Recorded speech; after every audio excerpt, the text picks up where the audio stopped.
個投げが上手になってきたら、ぜひ3個投げにも挑戦してみてください。こんな風にやります。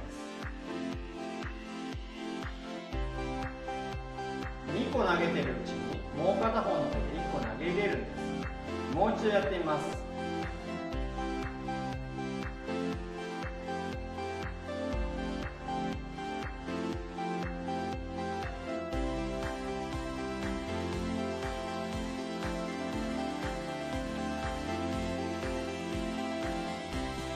上手になってくるともっと長い時間できるようになりますよ。